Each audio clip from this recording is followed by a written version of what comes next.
So now let's go ahead and see that how will we get the data from the user and how can we pass it to the pipeline to get the predicted price. Now for getting the input from the user, I'm just going to go ahead and create a dictionary.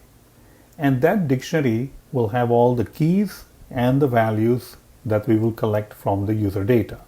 Now in your actual application, whether you're building an iPhone application or an Android or web application, you are going to collect the data using some sort of a form or a user interface. But since we are doing machine learning and we are in our notebook, I'm just gonna, get the data in a dictionary and then feed it to the pipeline. So I'll call it user input. And we'll create a dictionary. And I'm going to use the same exact keys as the columns that we have in our actual data. Name, year, and miles. Not the price, because price is something that we actually want. So what will be the name of the car that the user will enter? Well, we have a lot of names for the car. I mean, we have, let's say, a Toyota Sienna. I can just copy that one. Unless you want a different car, that's also fine. There we go. The next thing will be the year. What year is the car? Well, let's just call it 2022. And how many miles does the car have? Well, I'm going to say it has probably 165,000 miles. So, it has been used a lot. Next, we can see that we created our pipeline. Remember, the pipeline is right here. And the pipeline contains all the different steps. The great thing about this pipeline is we can send in our data and it can give us a result. And since the pipeline already has these steps, we don't really have to perform standardization. We don't have to perform one-hot encoding.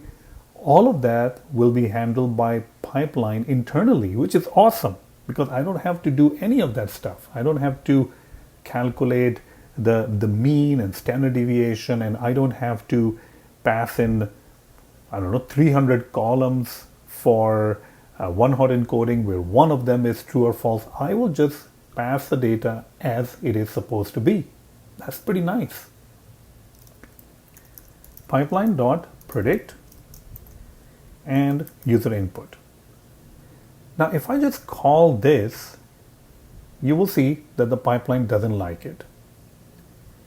And it basically tells you that it expected a two-dimensional array, and most of the algorithms, whether you're using linear regression or random forest or any of these algorithms, they do expect a multi-dimensional array, or two-dimensional at least. So what can we do? Now there are multiple ways of doing that. You can use NumPy to reshape the array, or if you're feeling fancy, then you can go ahead and also create a data frame using pandas. So panda.dataframe, and you can pass in the actual dictionary. And the reason that you can see over here, we are passing in a dictionary over here, this one, but we use these right here. We can use these brackets, right? So we're using the brackets so that Pandas will think that each value is a full column. Without that, each value will be think as a one column. Now with the bracket, Panda is saying that, oh, this is just a one row of data. That's exactly fine, right? Because we do want it to be passing as one row of data.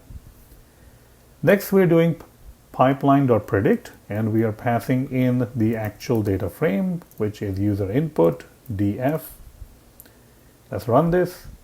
And this is the price we get. For a Toyota Sienna, 2022, 165,000 miles that have been driven 23,652. Okay. What if my car was much older?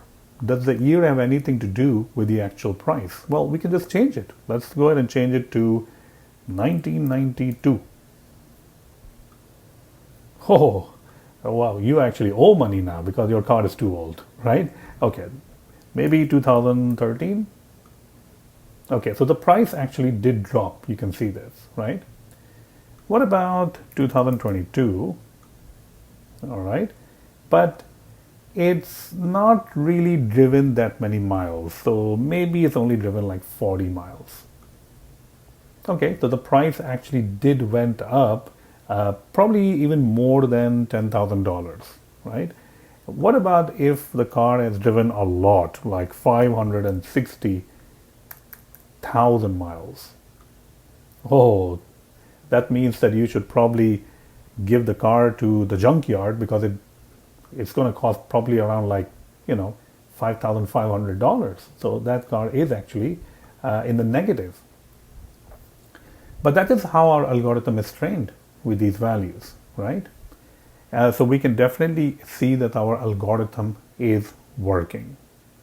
Now, one small final thing that you should do whenever you're training your models is to just save your model. And in this case, saving the pipeline. And the reason that you save the pipeline or the model is so that you can import it into your other applications. This can be a Django web app. This can be your Flask application. So you can host the model somewhere. So in the next lecture, a very small lecture, I'm going to show you that how you can actually save your pipeline.